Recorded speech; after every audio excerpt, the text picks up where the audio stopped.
Subuyda namlıq əsərdə Guanyu'nun evladıdan 108 balvanın içinde ikkisi var. Onun birisi Dada Guanxing. Yeni birisi kim o bilemsizler? Guanxing Xidong'un Jeliang'lık yeni hazırki Shanxi'nin Yunqing naisinden de. Qarsak bu Guanxing'nin yürüş turuşları uzun sakallardan tatiplemez. Bu da bunun mindiğini mi bir çılantoruk. Bununki can koralı mı? Şundak bir Berdar Şemşer. Bundak da Guanxing şıltıvatkan şu Berdar Şemşer, şu Guanyu'nun ılık 81 yıllık Qara Ejderha Berdar Şemşer şu mu emes mi? Guanxing'nin bu yerki Martı'dan qarsak Linchong bilen roburu elişkandı mı? Hiç kanda qilishmaydı. Neçe mertem vuruş mu? Bu yerki yeniş enik ayrılmaydı. Guanxing qarsak sep tüzüp can qilishqı mayır, leşkiri tedbirgi bay. Demek bu elem can Martı cihetdi mi? Guanyu'nun uzbasar oluşqı layık dep oylayman. Şuna bu Guanxing Liangshan'daki at üstüdeki 5 yol sanğunun birisi.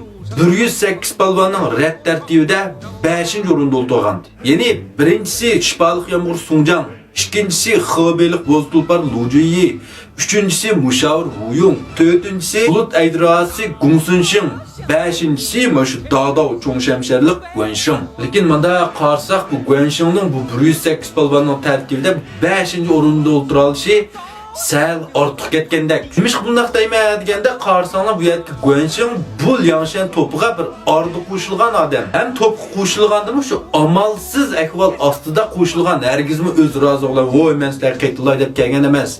Ondan bu ya Chaogayning adam emas ve yoki bir Songjiang tarafdagi adam emas. Hamda bu yerki bu Liangshan Jitvanning qurilish, taraqqiy qilish dastlabki jarayon bosqichlaridami bu yo'q. Buning hech qanday bir ajr to'kpisi yo'q. Bu yerki Linchong, Wusong, Lujushin, Huarong, Liku qatorliqlarning bu yerki bu to'kpisi bu jihatdan buningdan hargiz qilishmaydi. Buning oldi tizil sulti. Sizlar shunday o'ylaymsizlar? Undaqda bu yerki Songjiang bu Guanxing'ni nima uchun 5. o'ringa o'tirg'izdi?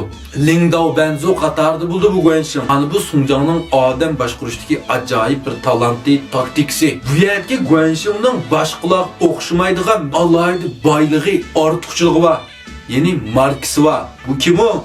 5 ötkelden ötkiçe 6 sanğunun kallısını algan, Mey soğukçu Huaşon'unu qatl qilgan Guan hocam, Guan Yunqiang'ning izbasari ma'u nevrisimi, çevrisimi birbirimizi iş qilib. Demek bunun meyli ordu aldıda, meyli bu yerki bütün xalq alem aldıda çoğun bir markası var. Hemmeden biladigan, hemmeden çoğun bildigan, tunuydigan. Yani bu yerki Songjiang bu Guanxing'ning namıdan paydalanayotidu. Yani bununki markasının paydalanıp özünün bu Liangshan kölünün ayvisini texim aşırıyotidu. Orduga texim ayvetlik, xalqqa texim yekishlik görünüyotidu. Endi Songjiang yenil dana. Yani bu yerde Guanxing'ning namı var, emili yok. Çünkü bayan degende bu yerki Guanxing bu yerga ar yolu qetilgan, dastlabki Liangshanning ishlaridim yok. Veya Songjiangga, veya Lujiyiga, veya Chaogayga sadaqatdan bir birodarlardan emas. Shuning uchun buningga lashkariy huquq bermagan. Qo'llastida muntazam lashkarlar yok. Yani manda ish bo'lsa chaqirdi. Jang olsa sepning aldıqdan chiqdi. Ish yo'q vaqtida qaynoq suv ichib, gez to'qib, do'yin shuvalqib boltasi buldi. Apaq kari yo'q. Mana mavu Jonger Buyong degan naqma shu. Yani bunun nam abroydan paydalanib, at üstüdeki 5 yol olsam onun birisi taz oltağızıb, 108 balvanın içinin 5. yorunga oltağızıb, muşunun namıdan paydalanib, Liangshanning inovat, hayvat derecesini texim yuqori ko'tarmoqchi. Biroq buni amaliy muhim o'rin qo'yishga qat'iy bo'lmaydi. Qaranglar Songjiangning taktikasini.